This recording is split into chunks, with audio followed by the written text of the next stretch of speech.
हरे नमः. धर्माचा जणू मूर्तिमान पुतळा भासे जना भूवरी. दीक्षा देऊन जो जगतिया बद्धास हो उद्धरी. वाणीने वदता भागवती कथा व्यासा प्रती भासला. तो हा गुरु श्री जनार्दन असा पाटांगणी शोभला. सद्गुरुनाथ महाराज की जय. हरे महापरिषद उवाच. ब्रह्मन् ब्रह्मण्य निर्देश्ये निर्गुणे गुणवृत्तयः कथंचरन्ति श्रुतयः साक्षात सदसतः परे. भगवान वेदव्यास वर्णन करून सांगू लागले. शुकाचार्य राजा परीक्षितीला आणि सूत शौनकादिकाला सांगतात. या ठिकाणी भागवताचा उत्तरार्धातला हा 87वा अध्याय हा वेदस्तुती म्हणून प्रसिद्ध आहे. वेदस्तुतीमध्ये समग्र वेदांचं सार या ठिकाणी आलेलं आहे. आता आपल्याला फारसा वेळ नाही, अवधी नाही, म्हणून आपण वेदस्तुती फार तर 2 दिवसामध्ये पूर्ण करू. खरं म्हणजे हा तसा 1 महिन्यामध्ये चिंतन करण्याचा विषय आहे, तरी देखील तो पूर्ण होणार नाही. पण आपण केवळ गणांत स्वरूपात थोडक्यात याचे विवरण करूया. हा वेदस्तुती म्हणजे काय? तर वेद यांनी भगवंताची स्तुती केली असे या ठिकाणी म्हटलेलं आहे. पण परीक्षितीने जो मूलभूत प्रश्न विचारलाय तो असा आहे की ब्रह्मण ब्रह्मण्य निर्देश्ये निर्गुणे गुणोत्तयः. अहो महाराज परीक्षिती राजे म्हणतात, हो शुकाचार्य महाराज, ब्रह्म हे तर अनिर्देश्य आहे. अनिर्देश्य म्हणजे ज्याचा उल्लेख करता येत नाही, शब्दाने सांगता येत नाही, वर्णन करता येत नाही, जे निर्गुण निराकार निर्विकार आहे, त्याचं काय वर्णन करणार?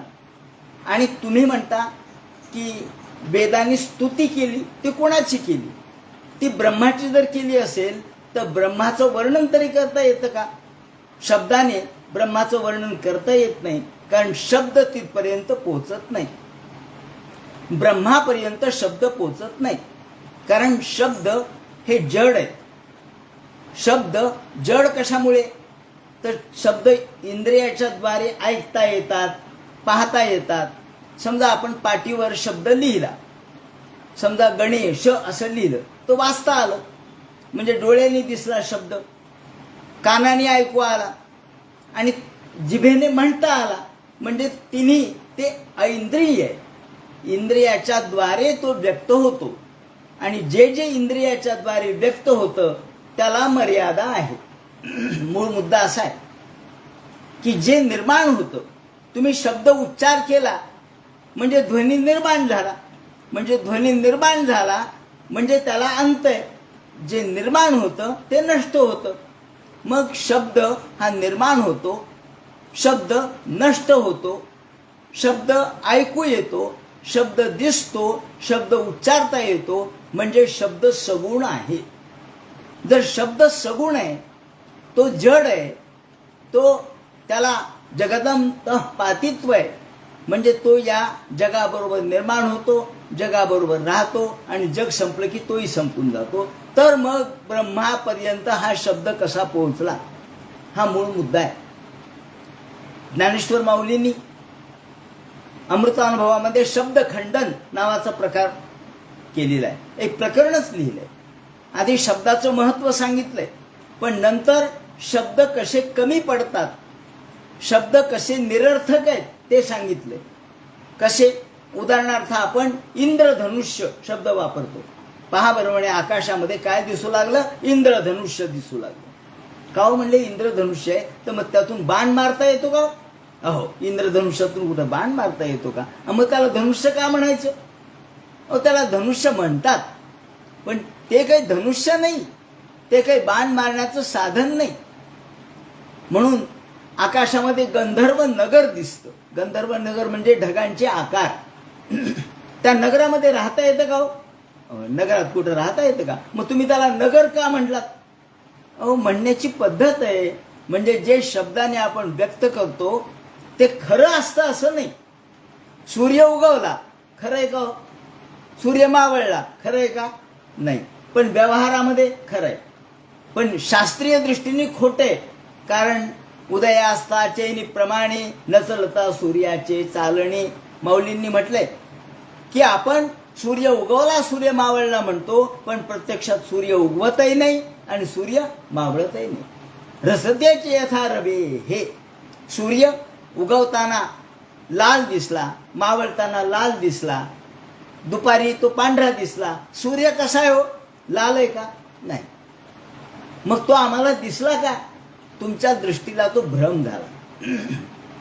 आकाशामध्ये निळा रंग आहे, श्यामवर्ण आपल्याला आकाशात दिसतो, खरा आकाशाचा रंग निळा आहे का? नाही. का? तर दृष्टी जिथं थांबते तिथे आपल्याला निळा रंग दिसतो. हे खरं नाहीये. मग जे खरं नाही ते आम्हाला दिसतं तसं नसतं, म्हणून जग फसतं. म्हणून शब्द हा सुद्धा फसवा आहे. मग असा फसवा शब्द भगवंतापर्यंत कसा पोहोचला, तो ब्रह्मापर्यंत कसा पोहोचला, हा मूळ प्रश्न परीक्षितीने शुकाचार्यांना विचारला. की ब्रह्म तर अनिर्वचनीय आहे. अनिर्वचनीय म्हणजे शब्दात व्यक्त करता येत नाही, ते जड आहे. शब्द हा जड आहे. तो पंचमहाभूतात प्रमाणित शब्द हा आकाशाचा गुण आहे. आणि आकाश नष्ट झालं की शब्द नष्ट होईल ना. अहो, ज्याचा जो गुण आहे ती वस्तू नष्ट झाली तर त्यातून निर्माण होणारा पदार्थ नष्ट होणार नाही का? नष्ट होईलच. म्हणून शब्दगुणकम आकाशम, आकाश यांच्यापासून शब्द तयार झाला. आकाश निर्माण झालं, आकाश नष्ट होतं, शब्द निर्माण होतो, शब्द नष्ट होतो. आणि मग असा नष्ट होणारा शब्द यत्र वाचो निवर्तन्ते अप्राप्य मनसासह.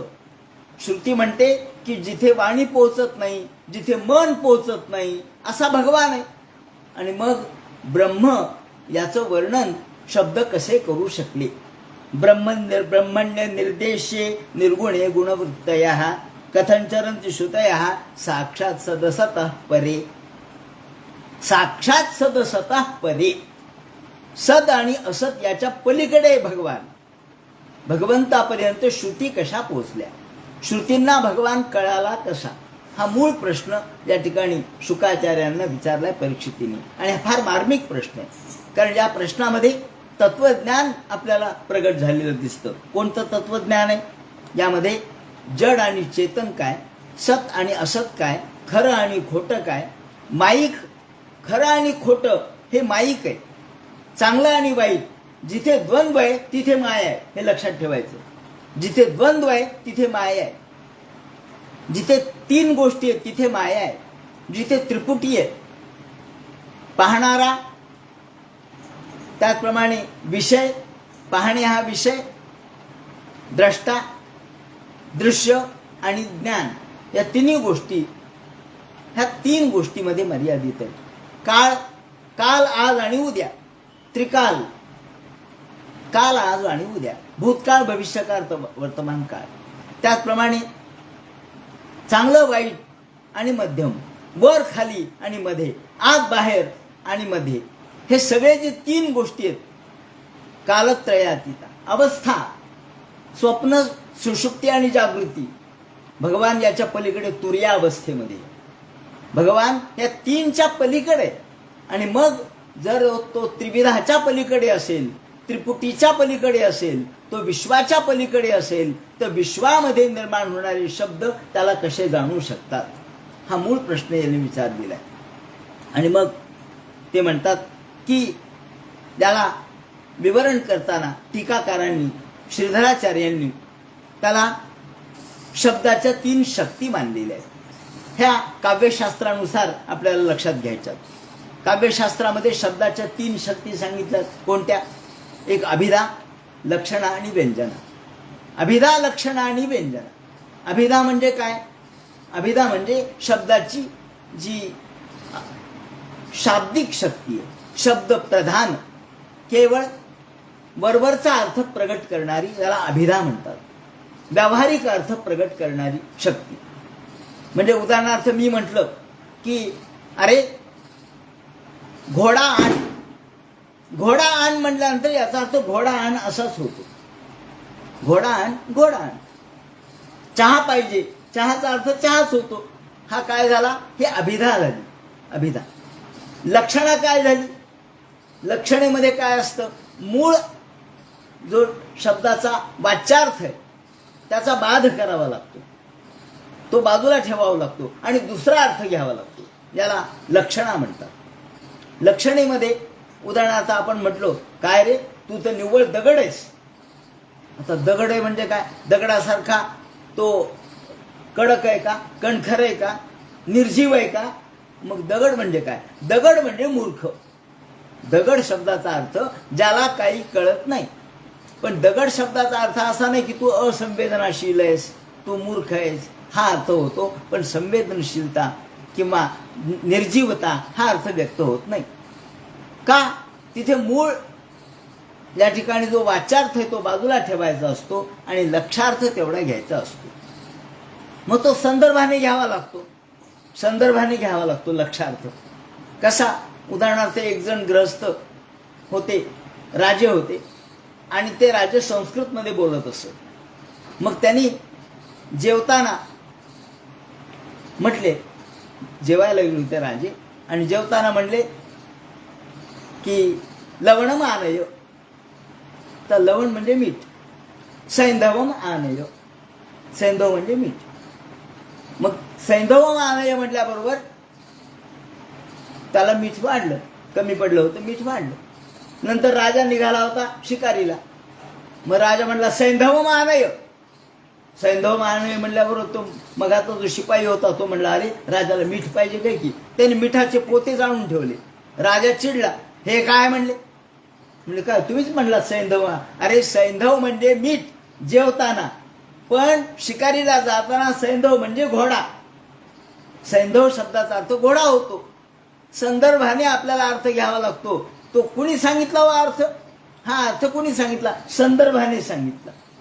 इथे सैंधव म्हणजे मीठ नाही का? आहे ना. पण आता मला जायचंय कुठं? मला काय मीठ खायचंय काय? अहो नाही, मला जायचंय शिकारीला. मग शिकारीला जाताना घोडा पाहिजे. पण जेवताना घोडा पाहिजे का? नाही, जेवताना मीठ पाहिजे. संदर्भ लक्षात घ्यावा. म्हणून या ठिकाणी ते म्हणतात की शब्द जरी असला तरी शब्द संदर्भावर अवलंबून आहे. संदर्भ आपण कोणता वापरतो याच्यावर अवलंबून आहे. आणि त्यामुळं लक्षणा ही याच्यावर अवलंबून असते. त्यानंतर व्यंजना म्हणजे सूचित होणारा अर्थ, सूचक अर्थ. मूळ अर्थ, शब्दार्थ, वाच्यार्थ बाजूला ठेवायचा असतो. तो थोडाफार लक्षातही घ्यावा लागतो, पण खरा अर्थ वेगळा असतो.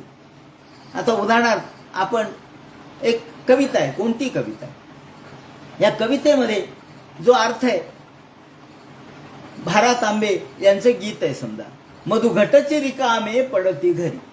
काय हो? मधुघटची रिकामे पडती घरी. याचा अर्थ असा आहे का तांब्यांच्या घरी, भारा तांब्यांच्या घरी सगळे मधाचे माठ रिकामे होते, असा अर्थ आहे का? नाही, असा अर्थ नाही. मग काय अर्थ आहे? अहो काव्य आता मी करू शकत नाही, मधु पिळण्या परी बळ न करी. आता माझ्यामध्ये मधु म्हणजे आतापर्यंत तुला मी काव्यरूपी मधु प्राशन करून दिला. आतापर्यंत काव्यरूपी मध तू पिलास, पण आता मला काव्यरूपी मध करून देता येणार नाही, मध तुला देता येणार नाही. म्हणून तू मधु पिळण्यासाठी बळ करू नकोस, शक्ती लावू नकोस, मला आग्रह करू नकोस. म्हणून मधु मागशी माझ्या सख्यापरी मधुघटची रिकामे पडती घरी. इथे मधुघट म्हणजे काय असं नाही की या मधाचे भांडे तांब्यांच्या घरी पडलेत. अहो कवितेचा अर्थ कसा समजून घ्यावा हे कळण्यासाठी आपल्याला व्यंजना शक्ती असावी लागते. व्यंजना म्हणजे काय? व्यंजना म्हणजे त्याचा सूचित होणारा अर्थ. आणि आता कविता समजून घेणं अवघड गोष्ट आहे. म्हणून कालिदासांनी म्हटलंय की देवा ब्रह्मदेवा तू माझ्या डोक्यावर कपाळावर काय लिहायचं ते लिही, पण अरसिकेशु कवित्व निवेदनम शिरसीमा लिख मा लिख मा लिख. मूर्ख लोकांना, अरसिक लोकांना कविता समजून सांगायला सांगू नकोस. का? तर ते कळणारच नाही त्यांना. ज्यांना कळणारच नाही त्यांना मला समजून सांगायला सांगू नकोस. त्यापेक्षा दुर्दैव कोणतं नाही.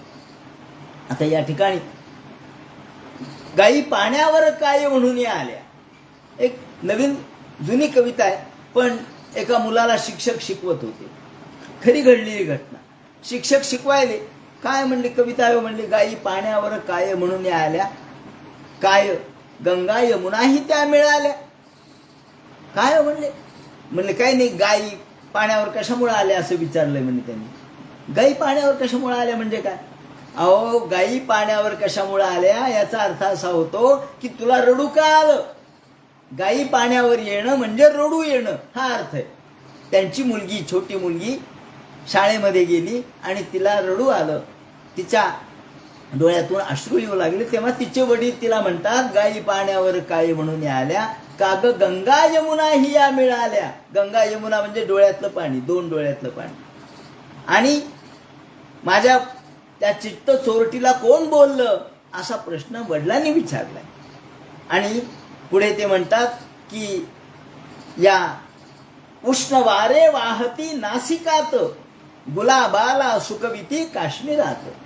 म्हणजे काय, नाशिकात म्हणजे हे नाशिक काय, अहो नाही, नाशिकात म्हणजे नाकामधून उष्ण वारे वाहत होते आणि त्या गालावर जे गुलाब, गाल हे गुलाब आहे, गुलाबी रंगाचे गाल होते तिचे लहान मुलीचे, तेव्हा त्या गुलाबी रंगाचे गाल सुकून गेले होते, म्हणून ते म्हणतात गुलाबाला सुकविती काश्मीरात. आता ही कविता आहे, कवितेचा अर्थ शब्दार्थाने जायचा नसतो. कविता आम्हाला समजून घ्यायची झाली तर त्याचा तात्पर्यार्थ, त्याचा संकेतार्थ, त्याचा सूचितार्थ लक्षात घ्यावा लागतो. म्हणून त्याला कोनोटेटिव्ह मिनिंग असं म्हणतात. हा जो सूचितार्थ आहे, गूढार्थ आहे. ज्ञानेश्वरी ही काही साधी नाहीये, ज्ञानेश्वरी काव्य आहे, म्हणून त्यामध्ये अनेक गूढ अर्थ आहेत, ते सहज शब्दाने कळत नसतात. ज्ञानेश्वरीची मराठी भाषा किंवा मराठी भाषेतली टीका वाचली म्हणजे ज्ञानेश्वरी कळेल असं नाही, किंवा कोणाचं तरी विवेचन वाचलं म्हणजे ज्ञानेश्वरी कळणार नाही. काय या ओवीचा काय अर्थ आहे, ओवीचा अर्थ आपल्या अंतःकरणात प्रगटला पाहिजे, तो शब्दात लिहिता येत नसतो. ज्ञानेश्वरी हे काव्य आहे, त्याचा अर्थ शब्दात लिहिता येत नसतो, त्याचा अर्थ अंतरंगात प्रकाशित व्हावा लागतो. म्हणून त्या ठिकाणी ते म्हणतात की शब्दांच्या या तीन शक्ती आहेत, अभिधा लक्षणा आणि व्यंजना. त्यापैकी जहद लक्षणा आणि अजहद लक्षणा हा लक्षणेचे उपप्रकार आहेत. त्यापैकी जहद जहल लक्षणा ही या ठिकाणी लागू पडते.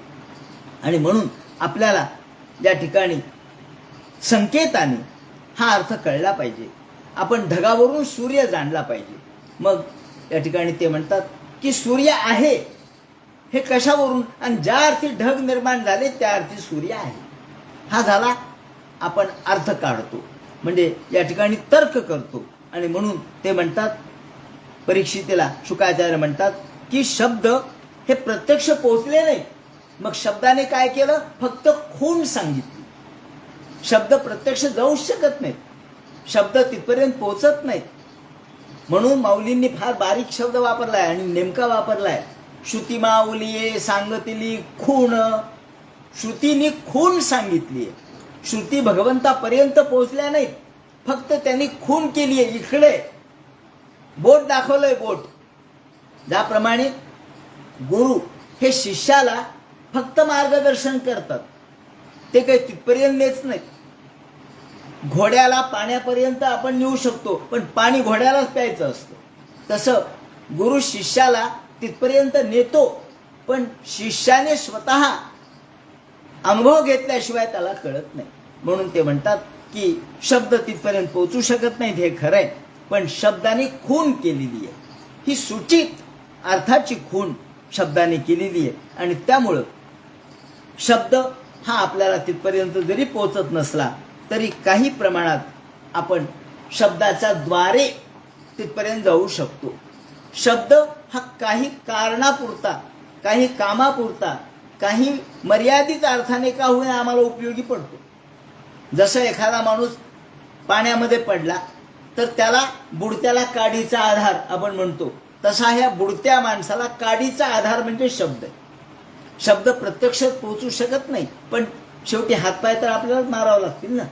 जरी एखादी आपल्याला त्या ठिकाणी लाकडाची फळी मिळाली तरी त्याच्यावर जाऊन हातपाय मारण्याचं काम आपल्यालाच करावं लागेल. तसा शब्दाने आपल्याला हे कळणार नाही, अनुभवाने हे कळू शकतं. आणि मग शब्दाची मर्यादा सांगताना, शब्दाचं महत्त्व सांगताना ब्रह्मापर्यंत जरी शब्द गेला नाही तरी चित्री सूर्यबिंब काढो येईल सांग, चित्री सूर्यबिंब काढो येईल चांग. चित्रामध्ये आपल्याला सूर्यबिंब काढता येईल, पण प्रकाशाचे अंग काढता नाही. माऊलींनी शब्दात फार मार्काईने वापरल्या की आपण चित्र काढलं, आपण चित्रामध्ये गाय काढली, उदाहरणार्थ गाय गुराची बारस आपण गाय काढली. काय हो, गाय गाय आहे का? हो, गाय वासरू काढले. मग दूध द्या ना, याच्यातून दूध येत असतं काय का? गाय आहे ना, मग दूध द्यायला काय हरकत आहे? नाही, ही चित्र आहे. चित्र हे चित्रापुरतंच लक्षात घ्यावं लागतं.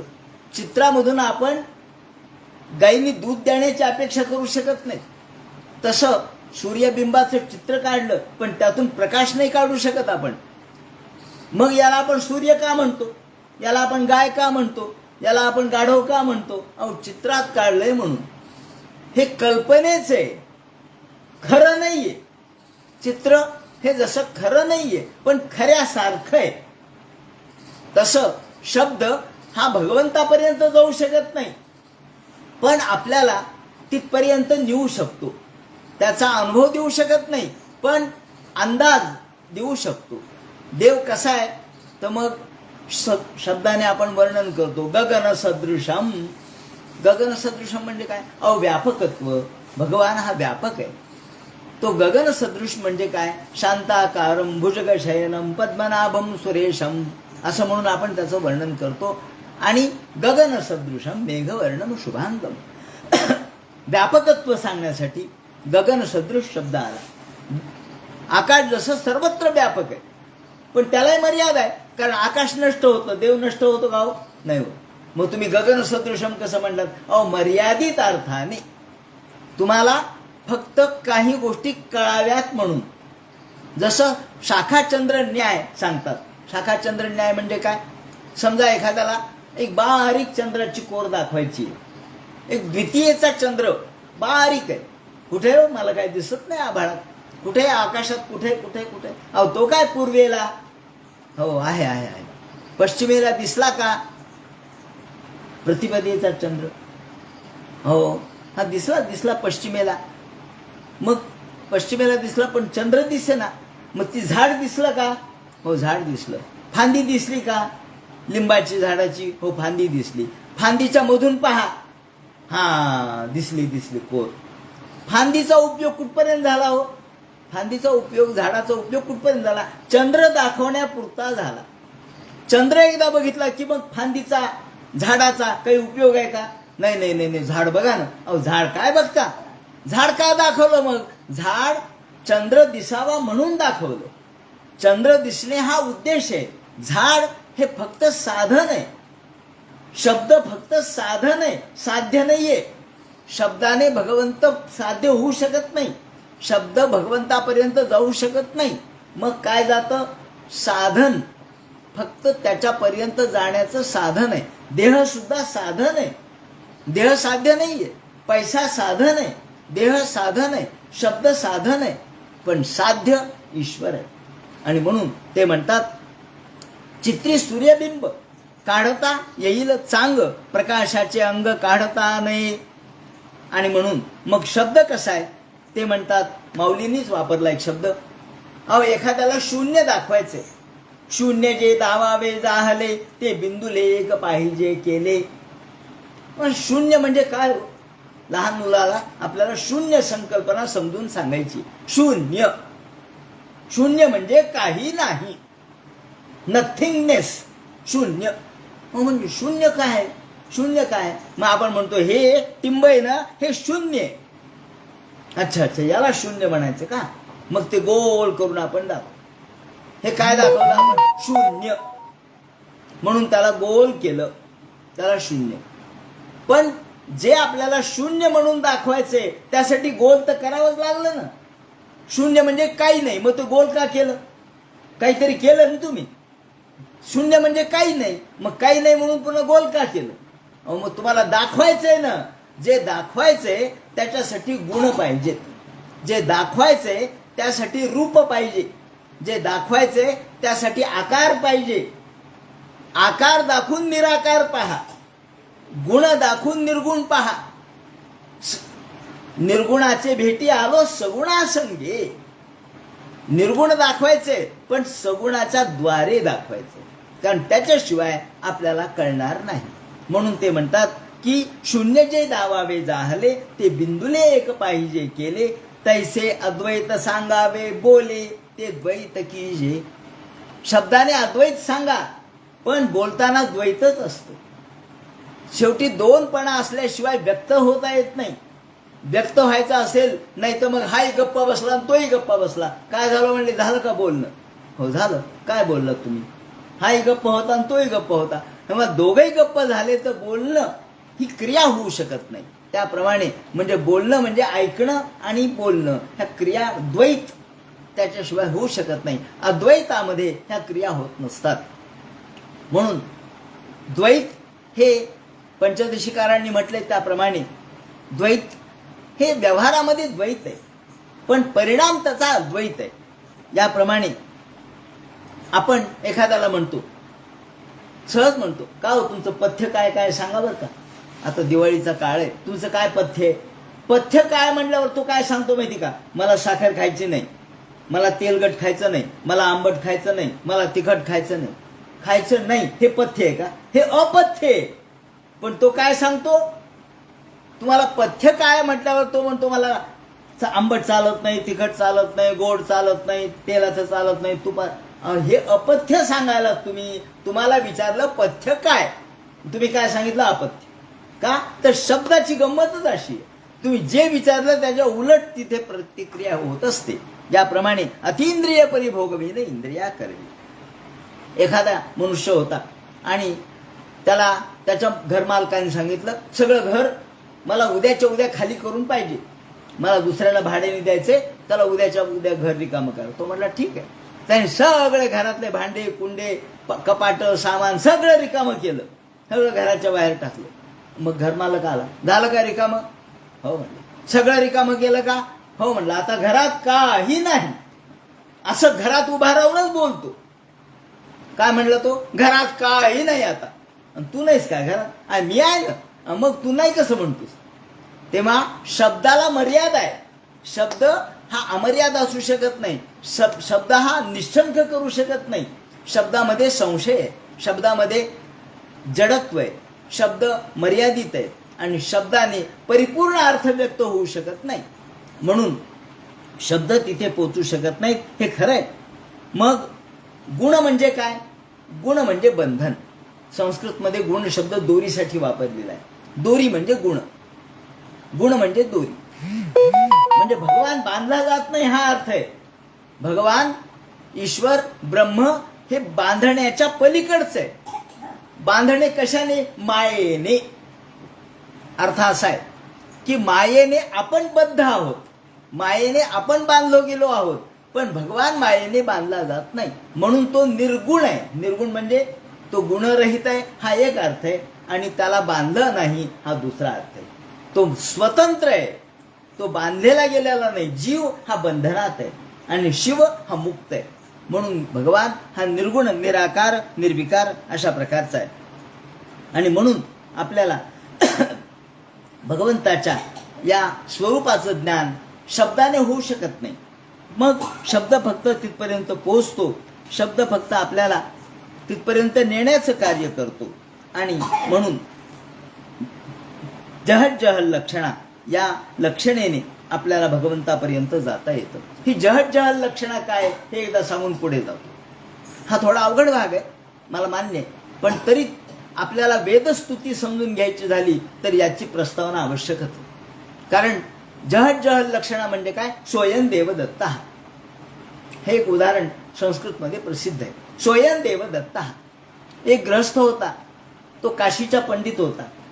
त्याच्याकडं एक काशीचे दुसरे मोठे पंडित आले आणि ते आल्यानंतर त्यांच्या गप्पा टप्पा सुरू होत्या. त्यावेळेला एक लहान मुलगा खेळत खेळत तिथं आला होता.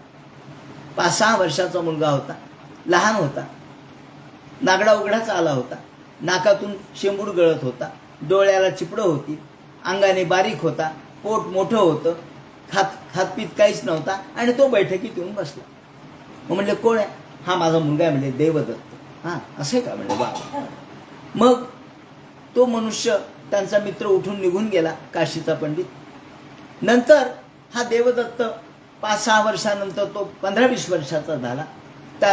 त्याची मौंज झाली, त्याचं लग्न झालं आणि तो काशीला शिकायला गेला.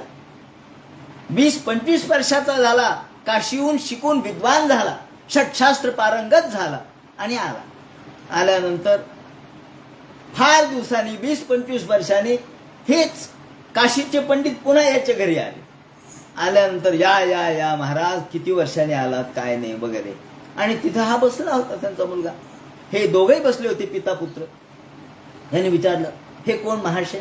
म्हणले हे अहो स्वयं देवदत्त. हा देवदत्त आहे म्हणले. हा म्हणले तो काय? कोणता देवदत्त? मी जेव्हा पाहिला तेव्हा 4-5 वर्षाचा होता, नाकातून शेंबूड गळत होता, डोळ्याला चिपडे होते, अंग बारीक होतं, पोट मोठं होतं, नागडा उघडाचा आला होता. तो आहे का? म्हणले हा हा हा तोच आहे. आता तोच आहे हे खरंय, तोच आहे हे खरंय, पण आता तोच राहिला का? तोच राहिला का देवदत्त? नाही राहिला. याच्यात बदल झाला. काय बदल झाला? त्यावेळेचा अज्ञानी आता ज्ञानी झाला, त्यावेळेला लहान आता मोठा झाला, त्यावेळेचा उघडा नागडा आता पगडी वगैरे घालून बसला, त्यावेळेचा अज्ञ आता सुज्ञ झाला आणि त्यावेळेचा बाल आता तरुण झाला. म्हणजे एवढा बदल झाला. पण तरी तोच आहे का? नाही हो, का वेगळा आहे? का देवदत्त काय वेगळा आहे का? नाही, तोच आहे. पण तोच असला तरी तो नाही का? त्यावेळेचं रूप वेगळं आहे आणि यावेळेचं रूप वेगळं आहे. तसं जीव आणि शिव, जीव हा तोच आहे. कोण? शिवच आहे.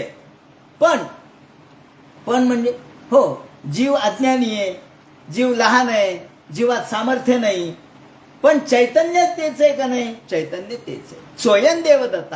आणि म्हणून आपण म्हणतो तत्वमसी, तो मी आहे. तोच तत्व, तत्वम असी. हे जे तत्व दिसतं, हे जे तत् दिसतं, ते तूच आहेस, स्वयं देवदत्ता. मग या ठिकाणी काय करावं लागतं? भाग त्याग लक्षणा म्हणतात त्याला. काही गोष्टी घ्यायच्या, काही गोष्टी सोडायच्या. कोणत्या घेतल्या? यामधलं चैतन्य तत्व घेतलं, यातलं नाव घेतलं, पण काय सोडलं? यातलं वय सोडलं, यातलं अज्ञान सोडलं, यातली परिमित प्रमातृत्व सोडलं, हे सगळं सोडलं आणि अपरिमितता घेतली. याप्रमाणे स्वयं देवदत्त. हे उदाहरण यासाठी सांगितलं की याला भागत्याग लक्षणा किंवा जहद जहल लक्षणा असं म्हणतात. आणि आपण भगवंताला जहद जहल लक्षणेने समजून घ्यावं. देवा तुझं माझं ऐक्य स्थिती ऐशी निश्चित माझी मती. देवा तू आणि मी एकच आहेस, फक्त एवढंच की तू व्यापक आहेस, मी लहान आहे.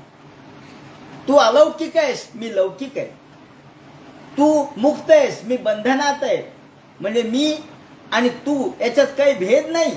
पण भेद कशात आहे? भेद स्वरूपात आहे.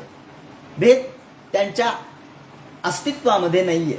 भगवान आणि जीव, जीव आणि शिव हे एकच आहे. पण जीव हा मर्यादित आहे. थेंब आणि समुद्र एकच आहेत तत्वाच्या दृष्टीने.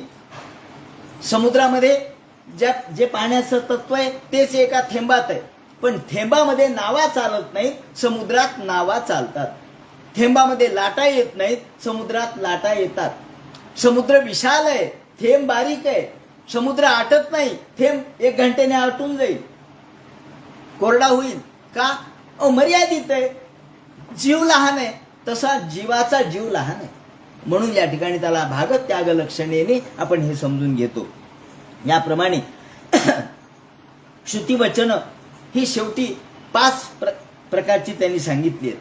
हे सगळे श्रुतिवचन लक्षणबोधक, काही लक्षणबोधक आहेत म्हणजे स्वरूपबोधक आहेत, काही ऐक्यबोधक आहेत, उदाहरणार्थ तत्वमसी, अहम ब्रह्मास्मी. काही निषेध सूचक आहेत. निषेध सूचक म्हणजे अस्थूलम, अस्थूल, अणु, हे निषेध सूचक आहेत. काही उपासना सूचक आहेत, मनोब्रह्मेती उपासित. तर काही कर्म विधायक आणि प्रतिपादक आहेत. स्वर्ग कामो यजेत वगैरे याप्रमाणे 5 प्रकारचे श्रुतिवचन आहेत. लक्षणबोधक, ऐक्यबोधक, निषेधसूचक, उपासना आणि कर्म प्रतिपादक, विधायक याप्रमाणे 5 प्रकारचे जरी हे श्रुतिवचन असले तरी हे सगळे श्रुतिवचन शेवटी भगवंताकडेच जातात असं त्यांचं म्हणणं आहे. आणि म्हणून आपण जो अर्थ या ठिकाणी घेतो, शब्दार्थ जो समजून घेतो, तो शब्दार्थ तात्पर्य अर्थाने आपण लक्षात घेतला पाहिजे. रूढ अर्थाने आपण जेव्हा पंकज शब्द वापरतो, पंकज म्हणजे काय हो? पंकज म्हणजे कमळ. पंकज म्हणजे कमळ, पण पंख म्हणजे चिखल, आणि चिखलात तर बारीक बारीक किडे निर्माण होतात. मग किड्यांना पंकज म्हणत नाहीत का? म्हणतात, पण ते काही अर्थ रूढ नाहीये, तो व्यवहारात रूढ नाही. अशा प्रकारचे रूढ, रूढार्थ, योग रूढ असे देखील अर्थ आहेत. तेव्हा आपल्याला या अर्थाने हे सगळं समजून घ्यायचं आहे. याप्रमाणे ते म्हणतात की भगवंतापर्यंत शब्द कसे पोहोचले याचं उत्तर मी तुला दिलं. कसे पोहोचले तर संकेताने. त्यांनी फक्त संकेत केला. संकेत म्हणजे काय? संकेत म्हणजे फक्त सूचना केली, फक्त संकेत केला. आता या ठिकाणी अजून दुसरं छोटंसं उदाहरण देतो आणि मग थांबतो. या आजचं प्रस्तावना या ठिकाणी थांबू आपण. की आपण जेव्हा सूर्य मावळला असा शब्द वापरतो, किती अर्थ व्यक्त होता तो सूर्य मावळला.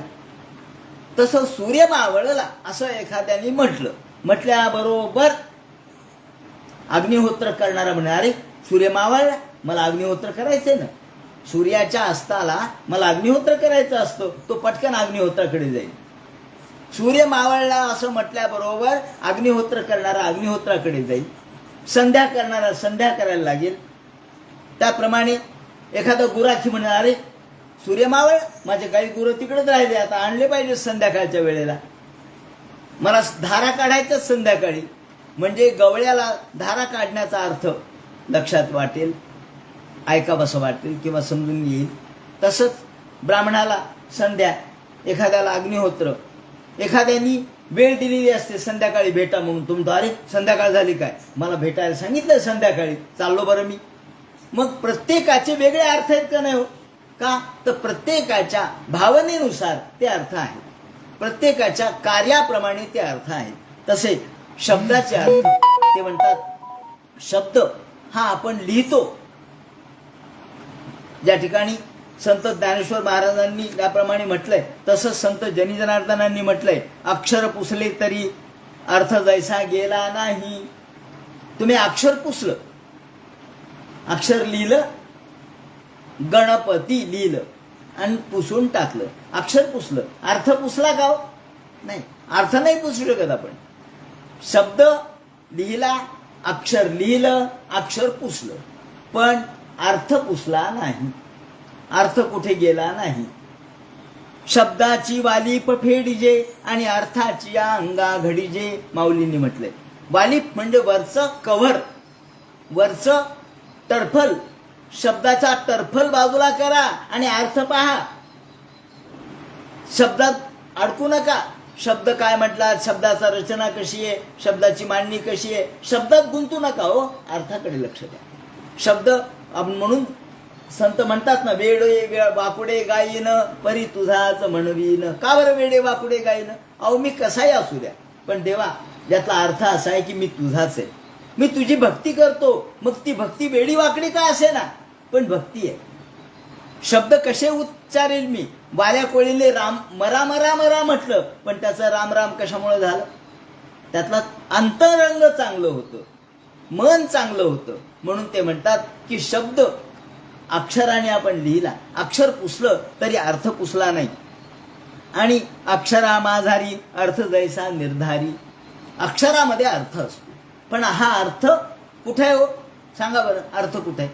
प्रत्येकाला वेगळा अर्थ जाणवतो. कशामुळे जाणवतो?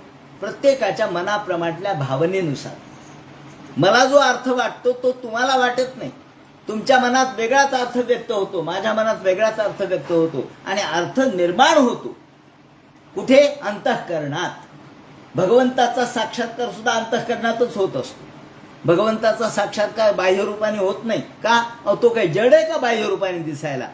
या चर्मचक्षुने दिसायला तो जड नाहीये, आपल्याला अंतश्चक्षुने त्याला पाहावं लागतं, त्याला आपल्या अंतरंगातल्या अर्थानुसार पाहावं लागतं. आणि म्हणून ते म्हणतात की आपल्याला अर्थवादाच्या दृष्टिकोनातून हा विचार करता येणार नाही.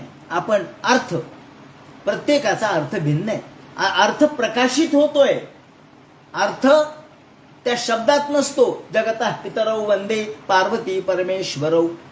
जेव्हा कालिदासांनी स्तुती केली आहे आणि पहिल्यांदा नमन केलंय तेव्हा त्यांनी सांगितलंय कोणता, वागर्था बिव संपृक्तौ वागर्थ प्रतिपत्तये. वाग आणि अर्थ बरं वेगळे आहेत का हो? शब्द आणि अर्थ वेगळे आहेत का? नाही, वेगळे नाहीये.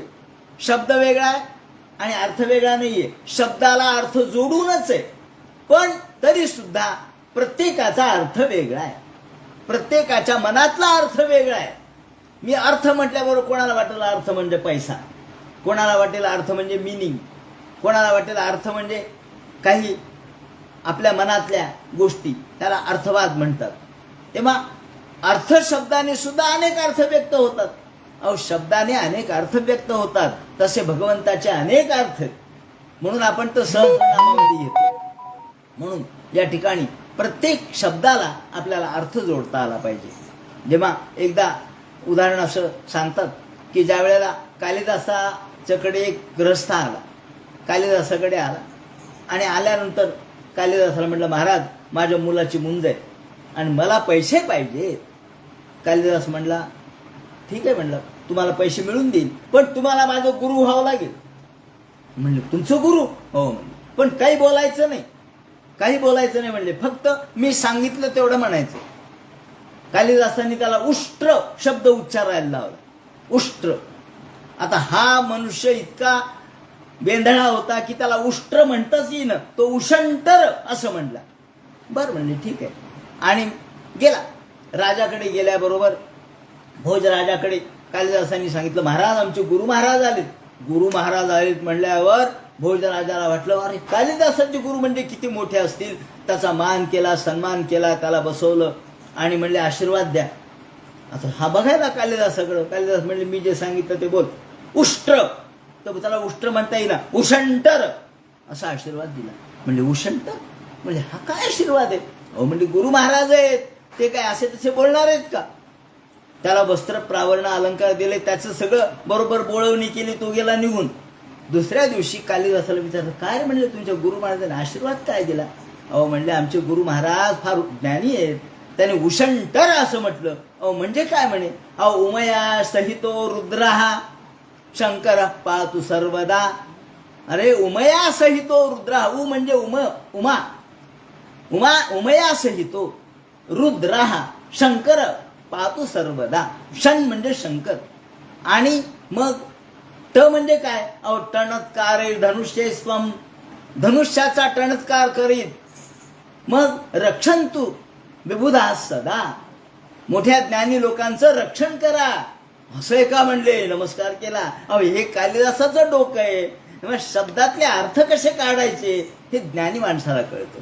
म्हणून शब्द पोचत नसतात, शब्दातला अर्थ काढावा लागतो आणि त्यासाठी पंडित लागतात, ज्ञानी लागतात, संत लागतात, महात्मे लागतात, टीकाकार लागतात. भागवताचा अर्थ काय सोपा आहे का? भागवताच्या टीकाकारांनी श्रीधराचार्यांनी त्याचे बारीक बारीक बारीक अर्थ निवडून दिलेत, म्हणून आपण काहीतरी बोलू शकतो. नाहीतर भागवत इतकं सोपं नाही. भागवतामधले वेदामधले अर्थ, वेदाचा तो अर्थ आमाशेचा ठावा एराणी वाहावा भारमाथा असं तुकाराम महाराज का म्हणले असतील? तर वेद हा नुसता पाठ करण्यात नाहीये, शब्द पाठ करण्यात नाहीये, तात्पर्यामध्ये. आणि म्हणून शब्द पोचत नसतात, शब्दातलं तात्पर्य जाणलं पाहिजे. आणि म्हणून या तात्पर्याच्या अनुषंगाने आपल्याला या वेदस्तुतीचा विचार करायचा आहे. आणि मग ते म्हणतात, हे पूर्वी कधी घडलं होतं? मग त्यांनी सांगायला सुरुवात केली. एकदा नारायण ऋषी म्हणजे नरनारायण यांच्याकडे नारद महर्षी गेले आणि नारद महर्षी गेल्यानंतर कलापग्रामी हजारो ऋषी बसलेले होते. कलापग्रामामध्ये ऋषींचा समुदाय बसलेला होता. तिथे ब्रह्मसिद्धांतावर चर्चा चाललेली होती आणि त्यावेळेला नारदांनी प्रश्न विचारला, महाराज श्रुती ह्या वेद शब्दरूपाने, मग त्या ब्रह्मापर्यंत कशा पोहोचल्या ते आम्हाला सांगा. म्हणजे शुकाचार्य म्हणतात, परीक्षिते तू जो प्रश्न विचारला ना, तो प्रश्न पूर्वी नारदानी नरनारायणांना विचारला होता ब्रह्मसिद्धांताच्या संदर्भात. आणि मग नरनारायण म्हणतात, हे नारदा, पूर्वी जनोलोकामध्ये एकदा ब्रह्मसत्र झालं. जनोलोक, तपोलोक, सत्यलोक, त्यापैकी जनोलोक. तर जनोलोकामध्ये एक ब्रह्मसत्र झालं आणि तिथे सनक, सनंदन, सनातन, सनत कुमार असे 4 जण बसलेले होते. आणि हे 4 जण एकमेकांना विवरण करत होते. प्रवचनमेकम असा शब्द इथं आलेला आहे. प्रवचन हा शब्द पहिल्यांदा भागवतात इथं आलाय. प्रवचन म्हणजे काय? प्रवचन म्हणजे व्याख्यान. पण प्रवचन हे जे माध्यम आहे ते कोणासमोर आहे? कीर्तनामध्ये रंजकता असते, काहीतरी गाणे असतात, विनोद असतात, सामान्य माणसं असतात, त्यांनाही कळलं पाहिजे. पण प्रवचनात तसं नसतं. प्रवचनात सगळे एकाच लेवलचे असतात, एकाच पातळीवरचे असतात. आणि म्हणून सनक, सनंदन, सनातन, सनत कुमार हे 4 जण एकाच पातळीवरचे होते. ते वक्ते होते आणि श्रोतेही होते. एकाने बोलावं आणि तिघांनी ऐकावं, त्यातल्या पुन्हा एकाने बोलावं आणि बाकीच्यांनी ऐकावं. या पद्धतीने समान पातळीवर झालेली जी संवाद चर्चा आहे त्याला प्रवचन म्हणतात. म्हणून प्रवचनामधला जो संवाद आहे तो समान पातळीवरच्या वक्ता श्रोत्यांचा आहे. या ठिकाणी कीर्तन वेगळं, प्रवचन वेगळं, पुराण वेगळं. पुराणामध्ये वेगळी परिस्थिती असते. श्रोते अनेक असतात आणि वक्ता एक असतो. त्यात कथा असतात. कीर्तनामध्ये सुद्धा काही रंगतदार प्रसंग असतात, काही नाट्य असतं, काही पेटी असते, काही तबला असतो. पण प्रवचनात असं नाही. प्रवचन म्हणजे फक्त ब्रह्मसिद्धांतावर चर्चा. तिथे सगळे बौद्धिक पातळीवर समानता पाहिजे. या दृष्टीने ते म्हणतात की तेव्हा श्वेतद्वीपाच्या राजाला भेटण्यासाठी जेव्हा नारद गेले होते तेव्हा श्रुतिवचनाची चर्चा झालेली होती आणि सनंदन, सनत कुमार हे परस्परांचं या ठिकाणी प्रवचन करत होते. आणि म्हणून त्यावेळेला जो प्रसंग घडला किंवा त्यावेळेला जी चर्चा झाली ती आता तुला मी सांगतोय असं म्हणून शुकाचार्यांनी सांगायला सुरुवात केली. बुद्धींद्रिय मन प्राणान जना नामसद प्रभू मातार्थंच भवार्थंच आत्मने कल्पनायच. देवानी सृष्टी का निर्माण केली? बुद्धींद्रिय मन प्राणान जना मसृजत प्रभू. भगवंतांनी ही सृष्टी का निर्माण केली? तर मात्रार्थंच भवार्थंच आत्मने कल्पनायच. मात्रार्थंच भवार्थंच. मात्रार्थ, मात्रा म्हणजे काय? मात्रा म्हणजे हा इंद्रिय विषय सगळे. भव म्हणजे संसार आणि आत्मने म्हणजे आत्मन म्हणजे स्वर्ग आणि अकल्पनायच म्हणजे मोक्ष. अर्थात धर्म, अर्थ, काम आणि मोक्ष या 4 गोष्टीचा उल्लेख यामध्ये केलेला आहे. मात्रार्थंच भवार्थंच आत्मने कल्पनायच. भगवंतांनी ही विश्व सृष्टी का निर्माण केली? तर त्यांनी म्हटलंय की ईश कार्यम जीवभोग्यम. या ठिकाणी पंचदशीकार म्हणतात ईश कार्यम जीवभोग्यम. भगवान ईश्वराने सृष्टी निर्माण केली, ही ईश्वराचं कार्य आहे आणि जीवाचं ते भोग्य आहे. जीवाला भोगण्यासाठी केली, जीवाने त्याचा भोग घ्यावा म्हणून केली. तुम्ही म्हणाल का हो जीवाला संसारामध्ये का गुंतवलं देवाने? जीवाला मुक्त करायचं. ते म्हणे मुक्त करायचं, पण आधी ज्ञान झाल्याशिवाय मुक्ती होईल का? अज्ञानात तर मुक्ती नाहीये, ज्ञानात मुक्ती आहे. ज्ञानात मुक्ती ही, ज्ञानाशिवाय मुक्ती नाही. मग ज्ञान कधी होईल? जेव्हा संसाराचे टक्के टोपे तो सहन करील तेव्हा ज्ञान होईल. त्रिविध तापाने जो पोळेल नानुभूयान जानंती पुमान विषय तीक्ष्णता. विषयाची तीक्ष्णता कळल्याशिवाय आम्हाला संसारातून निवृत्ती होत नाही. प्रवृत्ती आणि मग निवृत्ती असा हा प्रकार आहे. त्यामुळे मात्रा म्हणजे विषय. आधी विषय भोगा आणि विषयातून आधी विषय भोगल्यानंतर विषयम विषवत त्यजेत असं म्हटलंय. मग त्यातला वाईटपणा लक्षात घ्या. अरे वाईट आहे, काढून टाका. मग आधी भोगा पण नंतर त्यातून बाजूला व्हा. आधी तुम्ही खा, ते म्हणतात पदार्थ खा, पण नंतर त्यामधला दोष पहा. दोष कसा पाहायचा? समजा सुरुवातीला आपण गोड खातो, हे खा ते खा, नंतर मग 40व्या 45व्या वर्षी डॉक्टर म्हणतात हो तुम्हाला शुगर आहे, तुम्हाला डायबिटीज झालाय, आता साखर खाऊ नका. काय झालं? डॉक्टरनी प्रतिबंध केला ना, केला. मग केल्याबरोबर आपण काय करतो, साखर बंद करतो.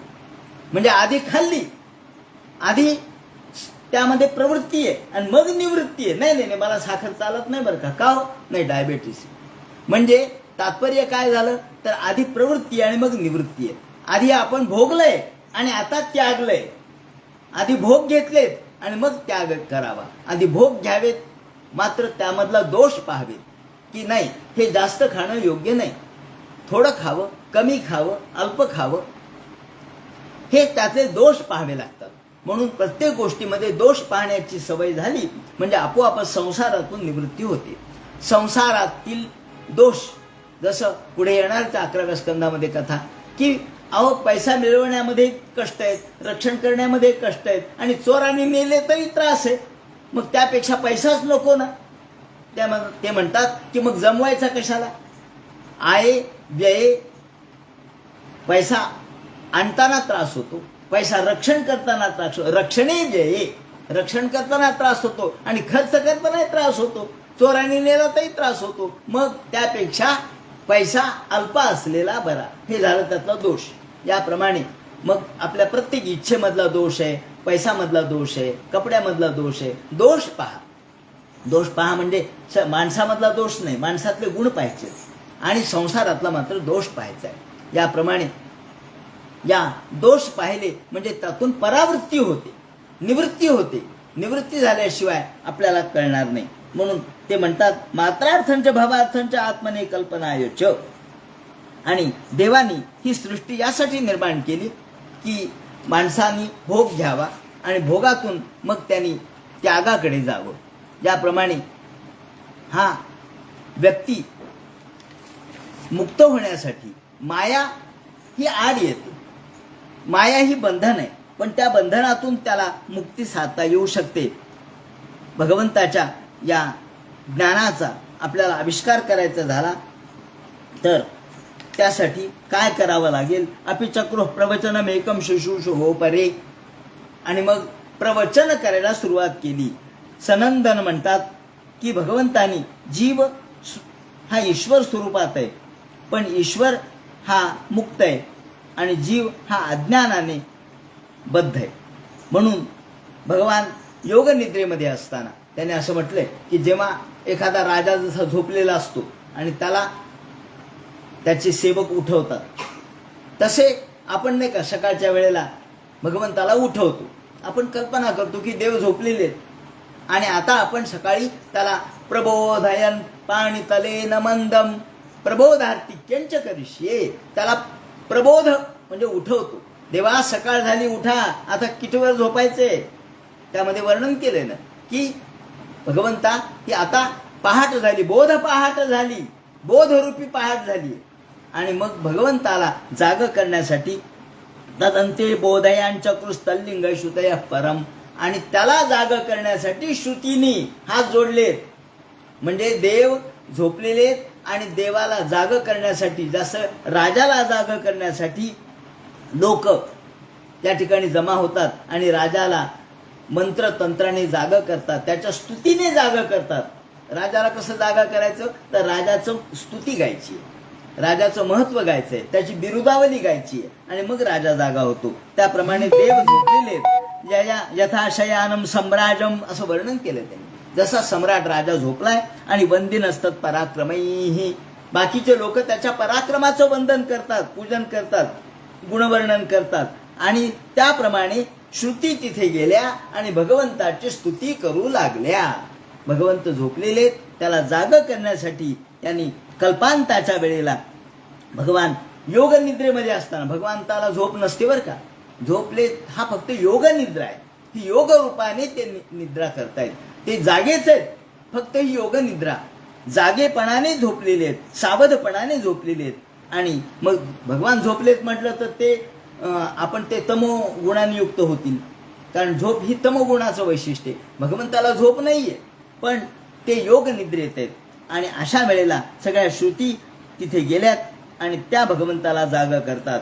आणि काय जागा करतात, फक्त एक श्लोक वाचतो आणि थांबतो. जय जय जय ह्यजा मजित दोष गृहीत गुणान त्वमसि यदात्मना समवरुद्ध समस्त भगा.